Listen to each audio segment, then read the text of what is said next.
Hey guys, it's Evan with Evan K Exotic. It's early June 2025 and today's video is called Why Are We Overrun by Ball Pythons? And it's an attempt to explain why there's so little species diversity within the reptile keeping hobby. And this is something that gets talked about and lamented quite frequently, and I think the common reason that people point to the fact that there is just so few numbers of species represented in the average reptile expo, on the average pet store, and the average keeper's collection. People are pointing towards morphs and the proliferation of morphs and chasing that money as the reason why.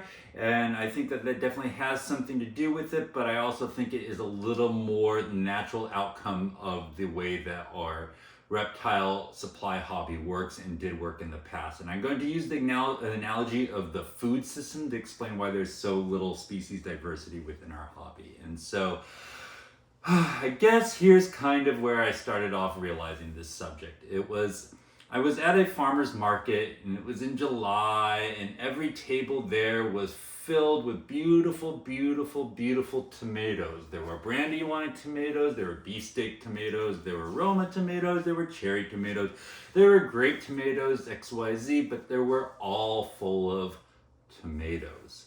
And I started to realize that a farmer's market is like a reptile expo, and that the tomatoes are like ball pythons, or they are like morph boas, or certain colubrids, or certain geckos and lizards. And I started to realize that the same lack of diversity in food systems is what we're seeing in the reptile hobby. And I think that it just makes perfect sense from the way our reptile supply happens, and it's very analogous to the food system. And so let's go back to like before captive breeding was super prevalent. And before captive breeding was super prevalent, we were mainly a wild caught supply chain of animals. And that meant that there were people from around the world collecting animals and selling them into the import trade for profit. And this is very analogous to like the hunter-gatherer society and way of eating food. You're going out and you're collecting things from the wild. Things were much more seasonal. Things were much less monocropped. You're unlikely to find a field of blueberries. You might find a patch of blueberries, and you'd only find them in season, and you'd eat them seasonally, and they're ephemeral, and then they go away. And it was the same thing in the reptile hobby. Species used to be available seasonally and ephemerally, and also there were a lot more diversity because they're coming from all over the world, and people were collecting a few numbers and conglomerating them at a shop or an importers or whatnot. So the point being is, back when we had a more hunter-gatherer form of supply chain for reptiles, we had a lot more diversity of reptile species, like we did in the food system back in hunter-gatherer days. And our food systems went from hunter-gatherer to agrarian and farm society, and so did the reptile supply chain. It went from being largely wild-caught, largely wild-collected, to mostly captive produced and captive bred. And overall, that is for the better. And I will just tell you that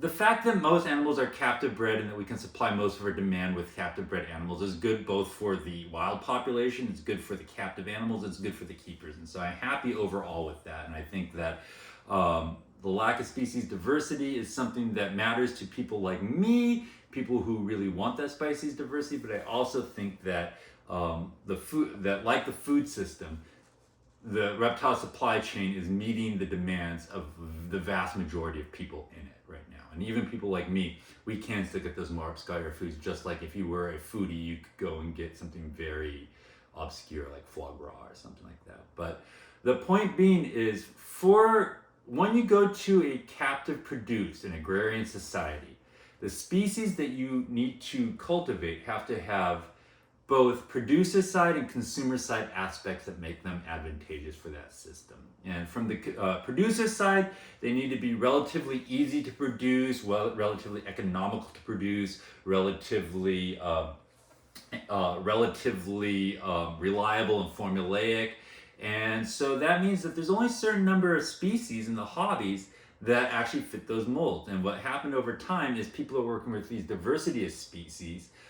They recognized that certain species had features that made them better for this economic production scale, or this like production model. And so that's why those animals started to proliferate. Similarly, not only does an animal have to have all the producer side aspects that people will accept. It also has to have the consumer side aspects that people will accept. So like, um, for example, reticulated pythons and Burmese pythons were much more prevalent at a time, and other big snakes and big lizards were much more prevalent at a time because they actually do have a lot of the producer side good effects. They are big, they produce a large number, they're easy to produce, there is morphs in them so that you could have a lot of interest in them. But what happened over time is once people really started grappling with the realities of certain species, the consumer side aspects became problematic, and so they fell off of the magnitude that they were as well. So what we're left with right now are mostly animals that are very appropriate from a captive production model. And they have to be appropriate both from the consumer side and the producer side. And that's why there are so many ball pythons. That's why there's so many morph boas. That's why there's so many specific colubrids and specific lizards.